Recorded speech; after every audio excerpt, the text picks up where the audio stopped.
जी हाँ दोस्तों, 4 मई की रात को सागर खूनम खान हुआ पड़ा था। रहम की भीख मांग रहा था इन पहलवानों से, लेकिन किसी ने भी उस पर रहम नहीं दिखाया और अपने दावपेच और अपनी बदमाशी और अपने गर्मजोशी खून की वजह से उस पर लगातार हमला करते रहे, जिसका नतीजा ये निकला कि सागर आज हम सबके बीच मौजूद नहीं और मुख्य आरोपी के रूप में सुशील कुमार का नाम सामने है।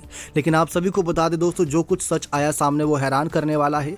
पहला सच तो ये है कि 11 बजे करीब 4 मई की रात को सागर और उसके साथी को फ्लैट से उठा के छत्रसाल स्टेडियम लाया गया।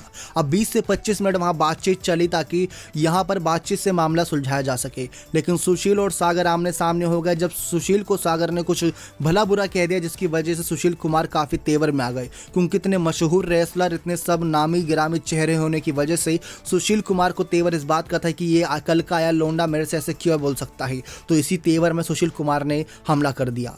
अब खबरें जो सामने आ रही है दोस्तों, आपको वो सच बताते हैं।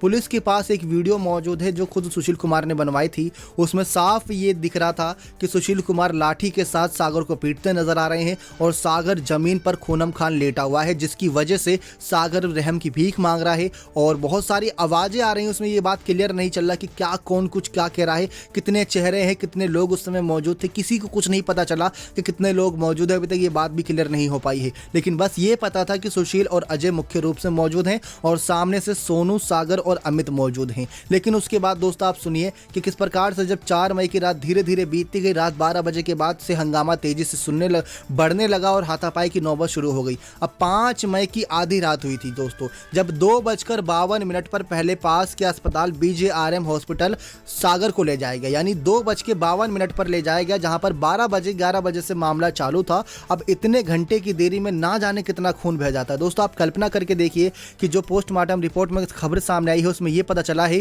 कि सागर के शरीर पर नीले नीले निशान पड़ चुके थे, गहरे गहरे, और यहां तक कि उसके चोट के निशान भी काफी घाव गहरा था। साथ ही साथ दोस्तों ये खबर भी सामने आई कि उसके जब सर पर रोड, लाठी और हॉकी लगी थी, जिसकी वजह से उसका शरीर कई एरिया से फट गया था और उससे खून बेहद बह रहा था। अब इतने में दोस्तों जब इतने घंटे बीत जाते हैं और ज़्यादा खून बह जाता है, और ऐसे में दोस्तों जो सागर के साथ मौजूद थे सोनू और अमित, वो भी इस हाल में बुरे तरीके से पड़े हुए थे कि उसकी कोई मदद करने लायक नहीं था, क्योंकि वहाँ से मशहूर जितने भी पहलवान थे और जितने भी बदमाश थे वो सब पुलिस का सायरन सुनते ही भाग गए थे।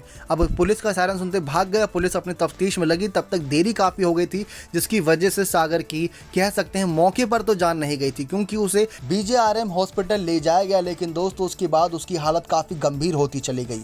उसे ट्रॉमा सेंटर ले जाया गया, लेकिन सुबह 7:15 इलाज चल ही रहा था, जिस दौरान सागर की जान चली गई। ऐसे में ओलंपिक खेलों के पदक विजेता सुशील कुमार और एक अन्य अजय को इस मामले में अरेस्ट किया गया और उसके साथ ही एक एक करके अब अरेस्ट किए जा रहे हैं।